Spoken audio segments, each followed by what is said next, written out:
Social justice warriors back in the news. Debian's anti-harassment team is removing a package from its repos due to gratuitous sexual references. Ubuntu Linux 1804 LTS comes to the Dell Precision 5530 and 3530 mobile workstations. Is it possible for a professional photographer to use free and open source based software only? I think it is. We're going to discuss that today. Windows has a new 0-day proof of concept that lets you read any file with system level access. And big releases, VirtualBox 6.0 and Linux Mint 19.1 Tessa have been released. What's new? These are 5 stories that I will be taking into account.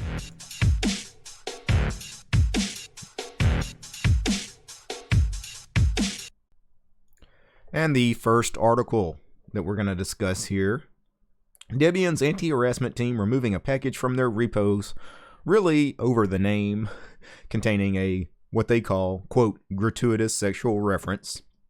I almost did not include this story in today's edition of Taking Into Account, even though I think it's by far the biggest story of the ones I cover today. I thought about not covering it is because I know the kind of uproar, the kind of conflict, how these kinds of stories tear really the open source community apart every time one of these come up. We had this with the code of conduct controversy with the Linux kernel team. We had this with the code of conduct controversy a few months prior to that with the FreeBSD community. It really tore the FreeBSD community completely apart. I don't think this story is going to have quite that effect, but I do know that there is going to be some crazy backlash regarding Debian's decision to remove a package from its repositories, really over the name. So the article here that I'm going to discuss today comes from Phoronix. This article was written by Michael Larabelle. Michael Larabelle is the creator of Phoronix. Anyway, he came across, I guess, from the Debian archive. So you got Debian.org here. There's a bug report, bug 907199. Anyway, WebBoob is the name of the program. WebBoob. It contains the word boob in it, right? WebBoob, gratuitous sexual reference. Anyway, it's a very long discussion here over at the Debian archive. I'm going to link to that, of course, so you guys can read through it. I'll link to Michael Larabelle's article as well. Anyway, he came across the Debian archive discussion about the removal of WebBoob. He decided to do a little digging through the archive to see what the discussion was about. WebBoob, by the way, is short for Web Outside of Browsers. It is a collection of applications able to interact with websites without requiring the user to open them in a browser. So that is WebBoob, Web Outside of Browsers. That is what the creator of WebBoob says the name stands for. But, of course, he wanted boob to be a part of the name. Let's be honest here. If you wanted to do an acronym for Web Outside of Browsers, what's the acronym? WOOB, right? W-O-O-B, WOOB. But he purposely wanted it to be WebBoob to get the boob in there, right? So, kind of juvenile, kind of silly. But the problem is not just the name. If it was just the name, I don't think the Debian guys would have a problem with this. I don't think most people would have a problem with it.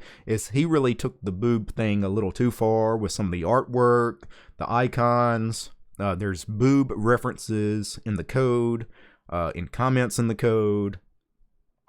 So when they talk about, gratuitous sexual references, they might have a point here. So, reading a little bit from Michael Larabelle. Additionally, WebBoob has some module application names as well with, quote, boob in the string.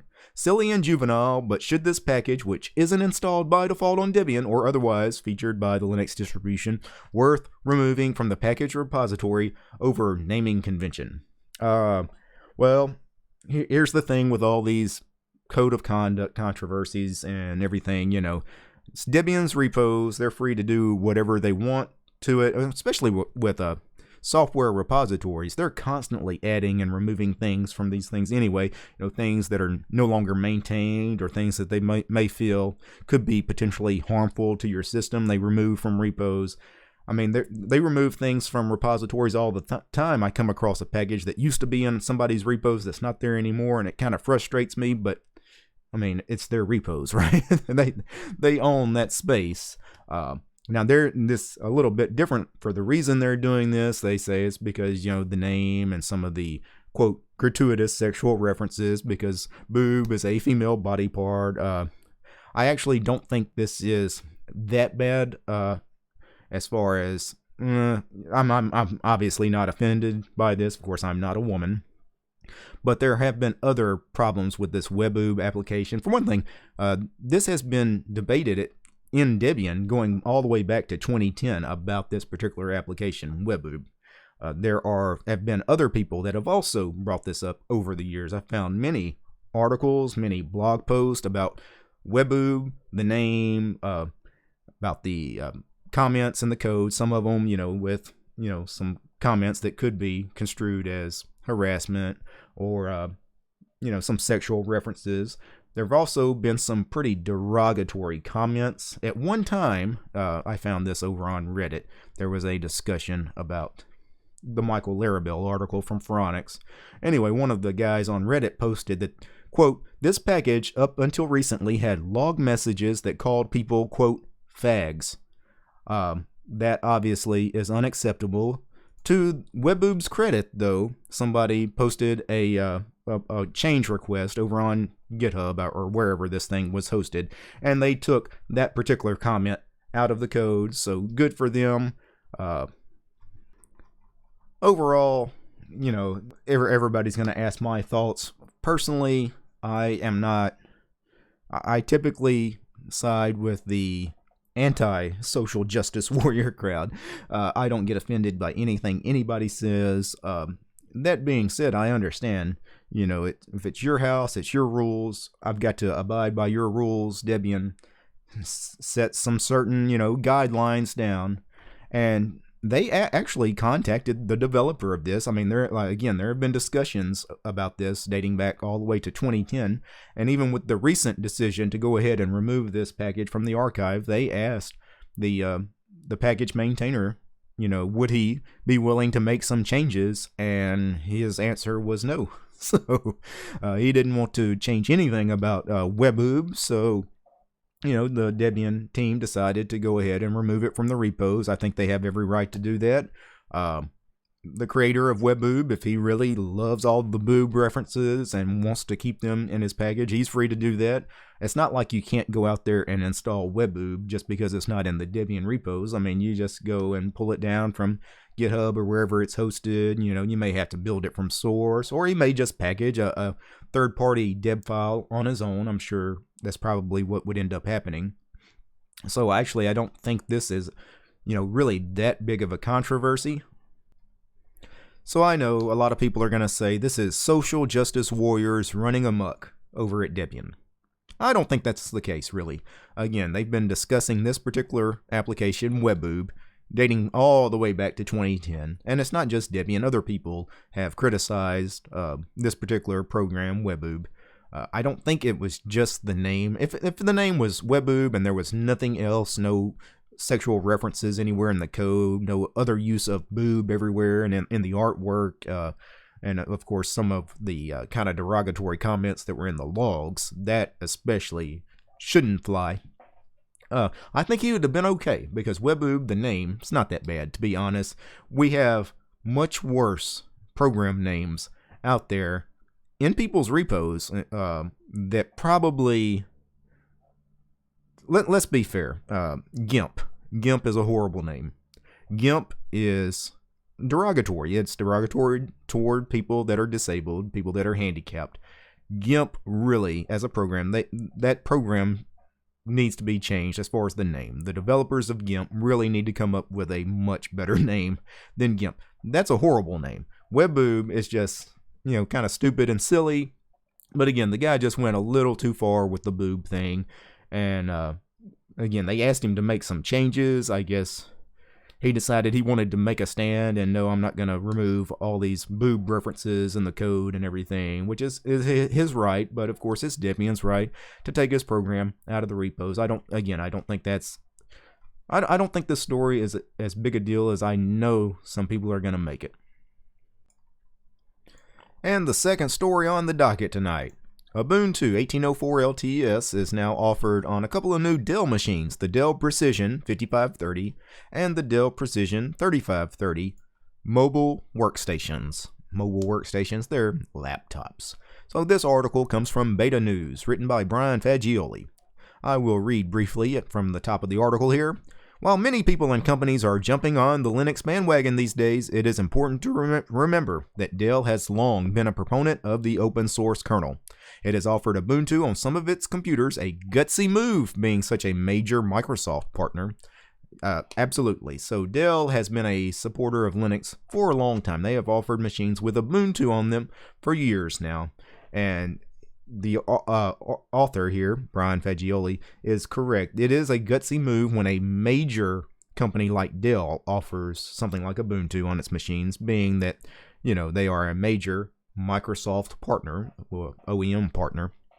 So it may not seem, like it's a big thing now, years later, but when Dell was first offering Ubuntu machines, that was a big deal. It was giant, as far as a real big OEM is putting out machines with Linux on it. That was just unheard of at the time. It's still kind of unheard of. Nobody else, certainly no company at the size of Dell is offering Ubuntu machines.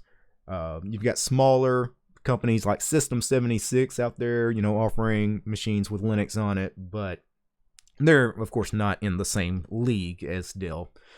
Dell has made some news in the last couple of years because they offer this really nice laptop geared toward developers called the XPS that has Ubuntu pre-installed on it. It's an expensive laptop. I want to say starting price on those laptops was like $1,300. How does the Dell Precision 5530 and the 3530 compare? Well, I'm going to check it out right now on the Dell.com website.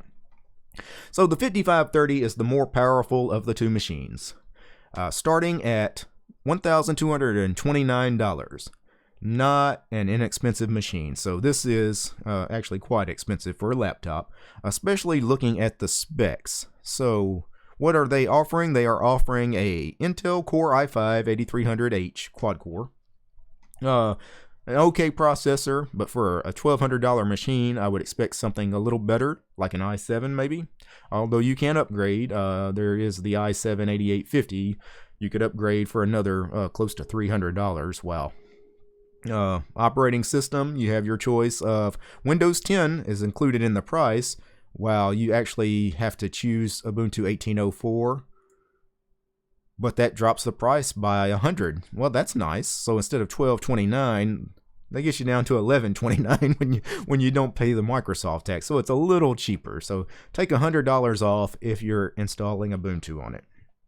As far as graphics, we're running Intel graphics, integrated graphics, and not great. The display, 15.6 ultra sharp, 1920 by 1080. Yeah. RAM, 8 gigs. That's not great either. For a $1,200 machine, you couldn't give me 16 gigs. Hard drive, we're running a 2.5 inch, 500 gigs, 7200 RPM SATA hard drive. That's not great either. You couldn't do a SSD or an NVMe. Well, I guess you could. They do have some upgrade options. I could do a 512 NVMe. Again, that bumps the price up another $300. Yeah, for the specs here, this is not that great. I guess mostly what you're paying for is the chassis, which it looks like a very slim and very well built laptop, which you would expect from a manufacturer like Dell. Of course, you get Dell support, but still, that's just out of the price range for most people. If I go back and pick the 3530, the cheaper laptop, starting at $759, if I take Windows off and put Ubuntu on it, it'll drop it to, what, $659? That's a little more acceptable. It comes with a i5-8400H, only 4 gigs of RAM, I think. Yeah, 4 gigs of RAM, still a 500 gig, 7200 RPM SATA hard drive. Yeah, I just wish, the price for these is a little on the expensive side for what you're getting. And that has been my complaint with these machines that are pre-installed with Linux over the years. I mean, people talk about Dell, having Ubuntu machines, and of course companies like System 76. System 76 hardware is expensive. It is very expensive for what you get, similar to the Dell machines here. There are no real budget manufacturers out there that are shipping machines with Ubuntu or any other Linux on them, and that's what we need. I can go to a Best Buy right now and I can find, a dozen laptops that are $400 to $500 in price. They're all going to be running Windows 10. Why can't a company like Lenovo or Acer or Asus give me a cheap $400 laptop with Ubuntu pre-installed? That would be a game changer. That would actually get some kind of mass adoption for Linux if somebody would offer that. Instead, they're offering us these souped up, developer kind of laptops for starting at $1,200, but I'd have to upgrade the RAM, and I'd have to put at least a solid state drive in it, if not an NVMe drive in it, or, when I customize this thing, I'm going to spend $2,000 on that laptop just to make it usable. The System 76 machines are the same way. That is really what's preventing a lot of the adoption for Linux on the desktop, on the laptop. Nobody's offering these budget machines, these affordable machines that we can go to Walmart and Target and everywhere else and get for $300-400. They all come with Windows 10. Why can't somebody put one of these cheap machines out there on the market running Linux? I think that would be a game changer. I love the fact that companies like Dell and System 76 are selling machines with Linux. I just wish there was something more affordable. And the third story on the docket tonight: is it possible for a professional photographer to use a FOSS-based workflow? FOSS, free and open source software. So, can you use Linux and free and open source software as a professional photographer? I think you can. Now, I'm not a professional photographer, but the guy that wrote this article over at Linux Journal is. And this particular fellow, his name is Carlos. He's been a professional photographer since the age of 12. He turned pro in 2008 when a local ballet troupe asked him to photograph their performance of The Nutcracker. So he's been a professional photographer for 10, 11 years here. Anyway, reading his very lengthy article here. In 2017, at the behest of some club members, he was asked to assemble a low-cost photography laptop configuration, as many of his students wanted to expand their photographic skills in the post-processing side of digital photography. So he built a low-cost, photography laptop, basically. He, decided to get this laptop and put a bunch of free and open source software on it to keep things on the cheap for some students of his. Anyway, so he did this for about $700 in 2017. Anyway, some of this stuff, I guess, has stuck with him, over the last year or so. The laptop, he writes, "The laptop turned out so well, I decided to take the plunge myself and converted my Windows 10 workstation to a dedicated free and open source software photography workstation." So, reading a little further, why did he buck the trend? Well, I won't read too much of this, but a lot of this has to do with cost. Professional photographers, pretty much when you talk about professional photographers, what kind of machines are they using? Most of them are using Macs. And as far as the software, they're all using the Adobe Creative Suite, right? You have to basically buy or subscribe to, now it's all a subscription model with Adobe, all those Adobe products. So you're talking substantial cost, right? The MacBook is substantial cost. All that Adobe software is insanely expensive, and Adobe makes you think that you really have to have that. You really have to have all of this stuff to get this done. If you're using anything other than the Adobe products, the rest of everything else out there is just garbage. You have to be using our software if you're a professional. That's just not the case.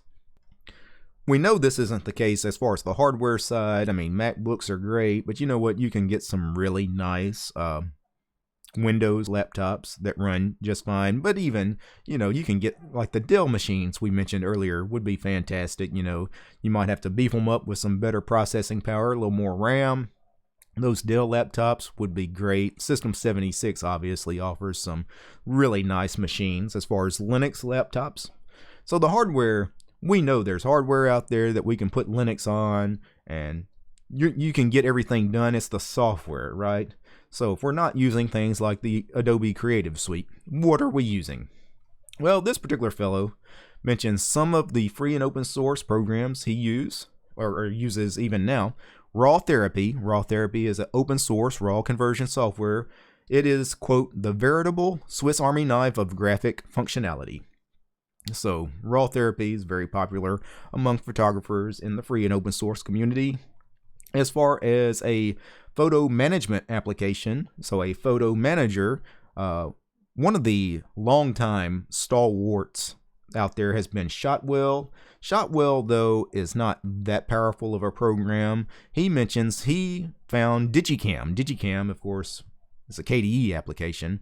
It's got a little bit more functionality to it. You can really do a lot of photo editing in something like Digicam, to the point that not only does it manage your photos, but because of some of the editing things you can do in Digicam, you really don't even need like a professional grade image editor like GIMP or something. You know, if we're sticking to FOSS applications, Digicam is great. So I'm not surprised that he found Digicam and fell in love with that.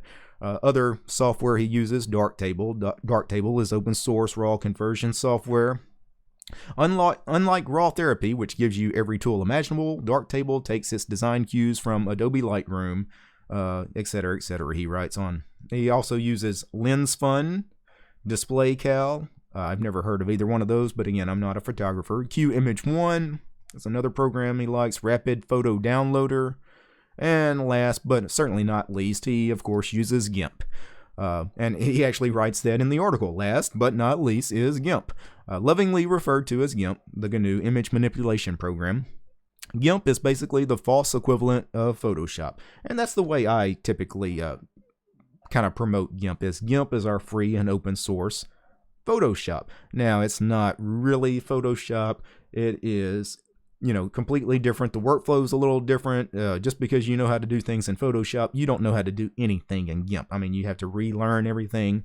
So that is the big problem when converting people from something like Windows and Mac, you know, to Linux, is the software is different. You have to relearn kind of everything. If you're used to using Photoshop, you know, it's going to be difficult to get used to using things like GIMP and Inkscape and Blender and things like that.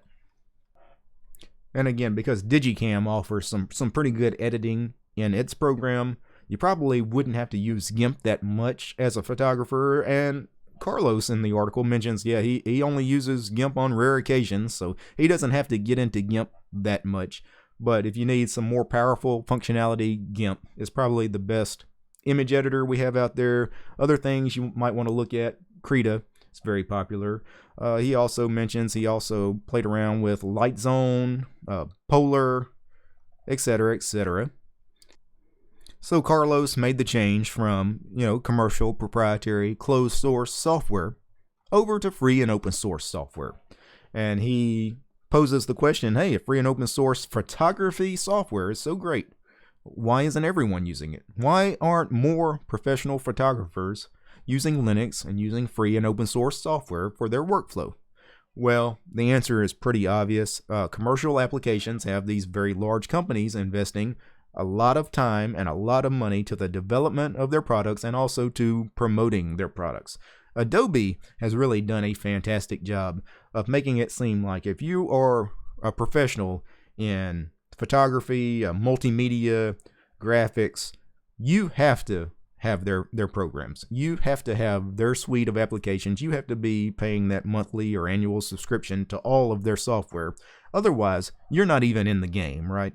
And Adobe has really done a fantastic job of really brainwashing people into thinking that when things like Darktable and GIMP and Digicam and Shotwell and so many other applications out there really get the job done, in many cases just as well, if not better. And I will, of course, link to the full article. It's a pretty lengthy article, very interesting read, especially those of you that do some photography. The fourth story on the docket tonight.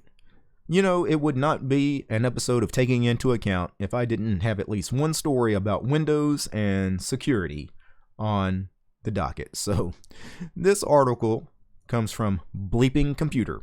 Windows 0-day proof of concept lets you read any file with system level access. So, just briefly, I'll read the first paragraph here. For a third time in 4 months, a security researcher announces a 0-day vulnerability in Microsoft Windows and provides exploit code that allows reading into unauthorized locations.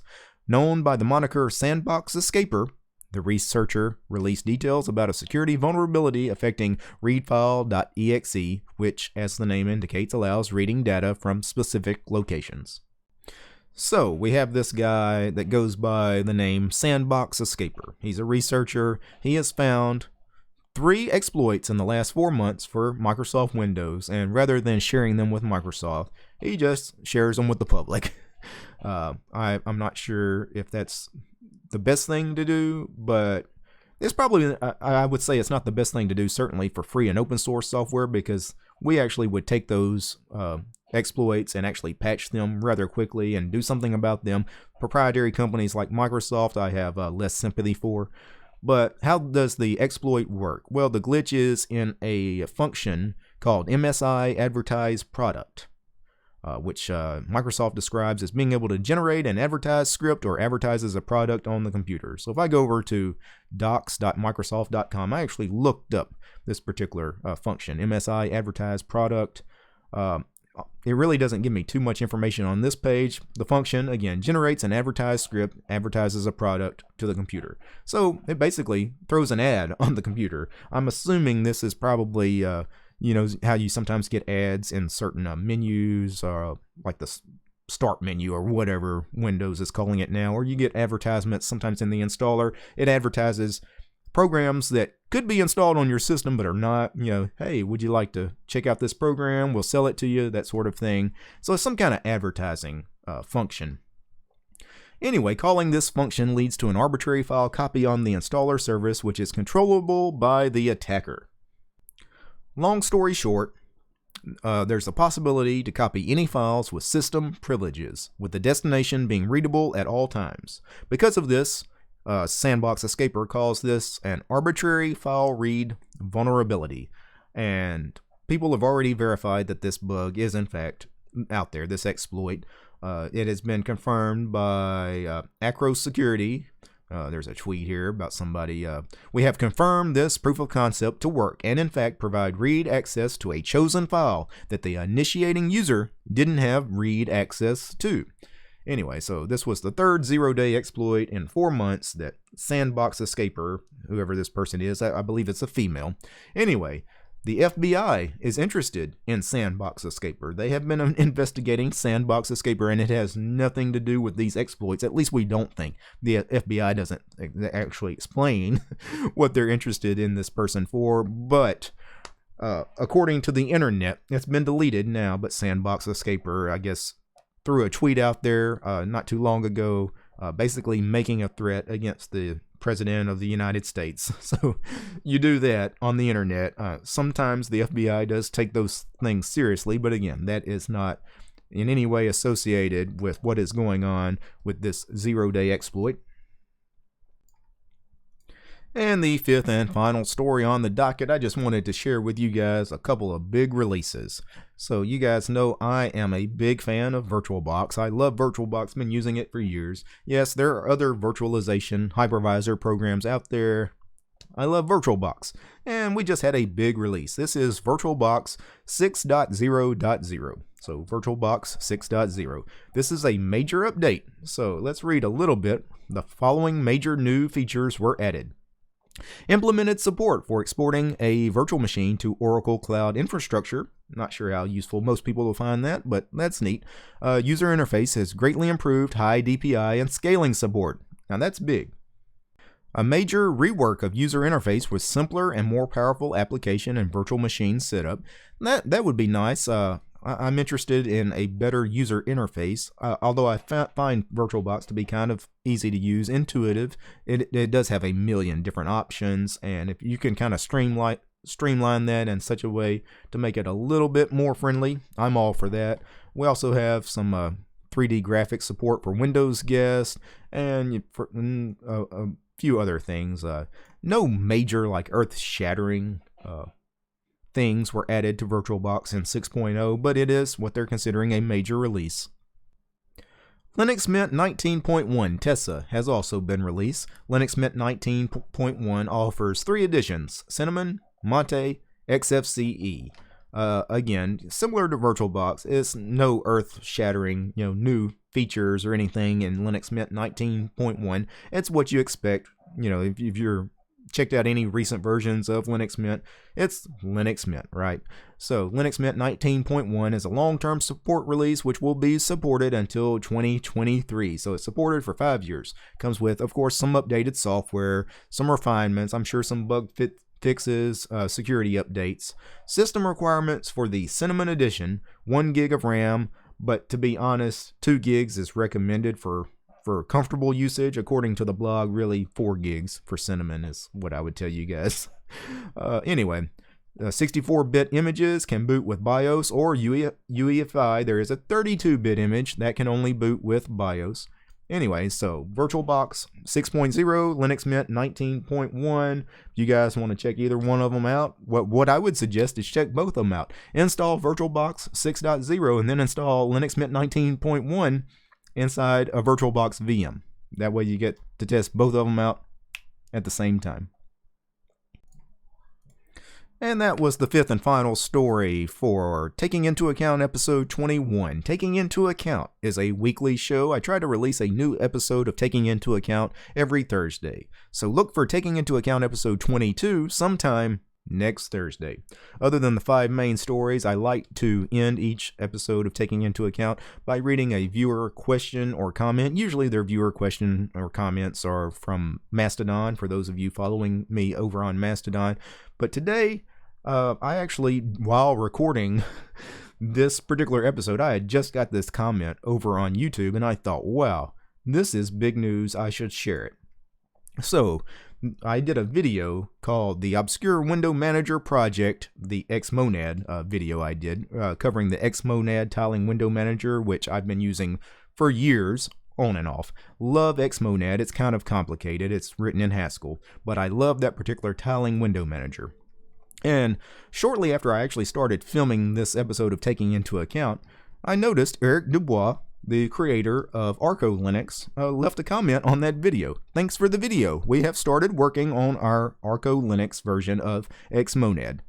I will be the first to download and install ArcoLinux Xmonad once you guys get that. That is huge news. So I really want to thank Erik Dubois if he gets that accomplished. Wow, because you don't see Xmonad installed like on anybody's distro, not by default. So I'm actually going to reply to Erik here on camera.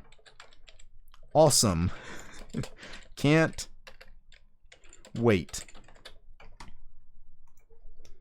Big news, big news. Alright, and before I go, this show was made possible by Ansem, Carlos, Chris, David, Leor, Rob, and Tony. They are the producers of this show. They are my highest tiered patrons over on Patreon. The show is also brought to you by all those fine ladies and gentlemen. You see all those names on the screen? They are the supporters of this channel. If you found this video entertaining, informative, please consider supporting DistroTube over on Patreon. Alright guys, peace.